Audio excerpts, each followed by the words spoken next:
মাঝরাতে অফিসে এসে কর্ণ চ্যাটার্জির ফাঁদে পা দিয়ে জীবনের সবচেয়ে বড় ভুল করল পরশুরাম। এইবার কর্ণ চ্যাটার্জির লোকেরা পরশুরামকে এমনভাবে প্রহার করে যে পরশুরামের উঠে দাঁড়ানোর ক্ষমতা থাকে না।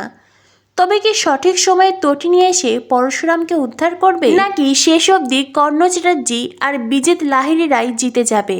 বন্ধুরা, পরশুরাম ধারাবাহিকের আজকের পর্বে দেখানো হয়েছে নন্দিনীর বাসরে সবাই খুব আনন্দ মজা করে। আয়ুষী, বিজিত, এমনকি গৌরবের বোন, গৌরবের কাকিমণি সবাই গান গায়। এরপরেই তটিনী, পরশুরাম সবার গান গাওয়া শেষ হলেই তটিনী তার দিদিকে রিকোয়েস্ট করে গান গাইতে। নন্দিনী প্রথমে রাজি হয় না, তবে তটিনী বারবার করে বলার পরেই নন্দিনী গান গাইতে রাজি হয়। নন্দিনী গান ধরতেই যাবে, ঠিক সেই মুহূর্তে গৌরব নন্দিনীকে থামিয়ে দেয়। গৌরব নন্দিনীকে বলে, নন্দিনী তুমি গান গাইবে না, আমাদের বাড়ির বউরা গান গায় না। এটা শুনে বাসরের পরিবেশ অন্যরকম হয়ে যায়। তটিনী বলে, মানে? একটু আগে তো তোমার বোন গান গাইল। গৌরব বলে, হ্যাঁ ও গান গেয়েছে, কারণ ও বাড়ির মেয়ে। বাড়ির মেয়েরা যা করতে পারে বাড়ির বউরা সেটা করতে পারবে না। গৌরবের কথার ধরন, তার কথাবার্তা নন্দিনীর পছন্দ হয় না। নন্দিনীর চোখের কোণে জল ছলছল করে।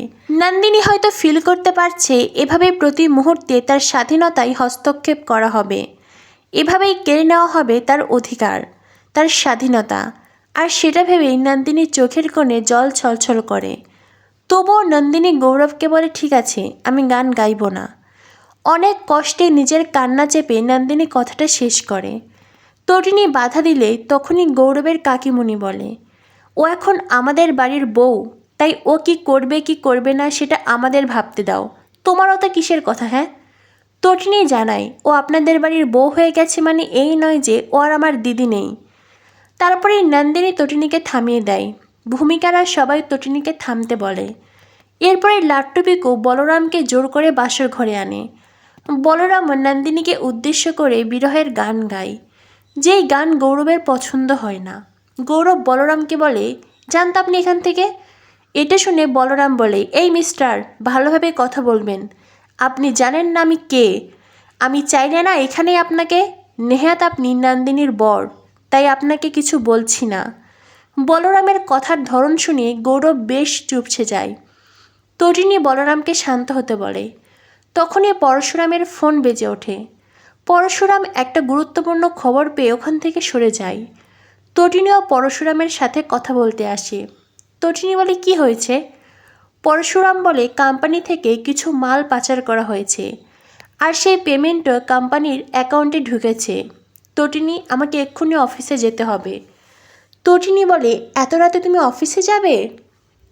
পরশুরাম বলে, হ্যাঁ যেতে হবে, তুমি চিন্তা করো না, আমি নিজেকে রক্ষা করতে পারবো। এই বলে পরশুরাম অফিসের উদ্দেশ্যে বেরিয়ে পড়ে। কিন্তু তটিনীর মন বড্ড কু ডাকছে। পরশুরাম অফিসে ঢুকে দেখে অফিসে কেউ নেই, সিকিউরিটি গার্ডও নেই, এমনকি অফিসের সব জায়গায় অন্ধকার। পরশুরাম নিজের চেম্বারে গিয়ে আলো জ্বালাতে চেষ্টা করে, কিন্তু পরশুরাম বুঝতে পারে তার জন্য ফাঁদ পাতা হয়েছে। মেন সুইচ অফ করে রাখা হয়েছে, আর এই ফাঁদে পা দিয়ে ফেলেছে পরশুরাম। তটিনী বিষয়টি জানে। তটিনী বলে, আমি কি আসবো? পরশুরাম বলে, না, আমি দেখছি। এই বলে পরশুরাম কল কেটে দেয়। আর তখনই গুন্ডারা পিছন থেকে পরশুরামকে আঘাত করে। কয়েকজন গুন্ডা এমনভাবে পরশুরামকে ঘিরে ধরে যে পরশুরাম তাদের সাথে পেরে ওঠে না। প্রথমত অন্ধকার, তারপরে আবার পরশুরাম নিজের চেম্বারটাও বাড়িতে ফেলে এসেছে। তটিনী ঘরে পরশুরামের চেম্বার দেখতে পায়। তটিনী বুঝে যায়, তার মানে পরশুরাম চেম্বার ছাড়াই গেছে শত্রুদের সাথে মোকাবেলা করতে। তাই পরশুরামকে নিরস্ত ভেবে তটিনীও বেশ ভয় পেয়ে যায়। অন্যদিকে কর্ণ চ্যাটার্জির লোকেরা পরশুরামকে এমনভাবে প্রহার করে যে পরশুরাম উঠে দাঁড়াতে পারে না। কর্ণ চ্যাটার্জির লোকেরা কর্ণকে কল করে বলে, আপনি বললে এক্ষুনি ওকে চেম্বার চালিয়ে শেষ করে দেব।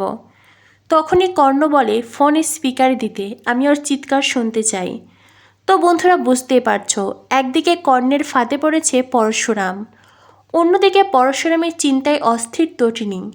তবে কি শেষে এসে তটিনী পরশুরামকে বাঁচাবে, নাকি এখানেই শেষ হয়ে যাবে পরশুরামের গল্প?